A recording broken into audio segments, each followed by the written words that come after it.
right, good morning. Welcome back to BT Vancouver. You're watching us on a Friday, and we've got the Friday Feels. We are right in the middle of the Special Olympics Global Week of Inclusion. This is very special. It's still continuing on into the weekend, and right now we're joined by a Special Olympics BC youth leader, Bramiela de Guzman. Thank you so much for coming on BT. Hi, good morning. Now, obviously, those athletes with intellectual disabilities are facing more isolation and increasing loneliness during the pandemic. So why is something like this initiative so important to you and the Special Olympics BC group? I think it's just important to really recognize that in these times, they're not alone, and that we need to raise more awareness about and including them in the conversations. Like, we've all faced and experienced firsthand isolation during these times. But the sad reality is they've experienced this long before COVID-19. And we need to be increasing more opportunities for them to be included in the community. So talk to us about some of the local events happening possibly this weekend, or the initiatives in order to further the message of global inclusion for Special Olympics. For sure. So we have the social media challenge, and we've actually started a conversation of inclusion where we ask community members what inclusion means to them and what does an inclusive world looks like.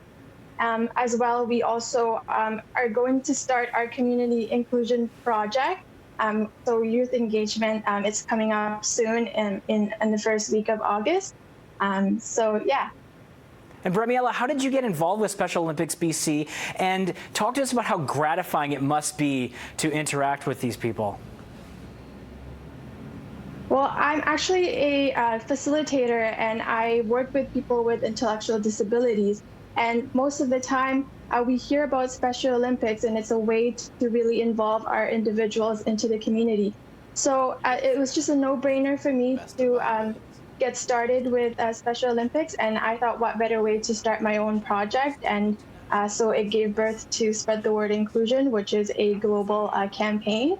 And I've brought it here in BC. Amazing. As we just wrap things up, we're living in increasingly tense times with the global pandemic. So why is it so important to focus on great initiatives like this and continuing to support groups like Special Olympics BC? Well, inclusion is all about really accepting everyone's differences and celebrating what makes us unique. And regardless of our age, background, identity, abilities, we all deserve a place on the table, and we all deserve to be included. And I believe in a world where no one's left behind. And so I think it's really important for that aspect. Well said. So Special Olympics Global Week of Inclusion continues through the weekend. We thank you so much for your time today. Thank you. Have a good day. You too. Take care. And we'll be talking Major League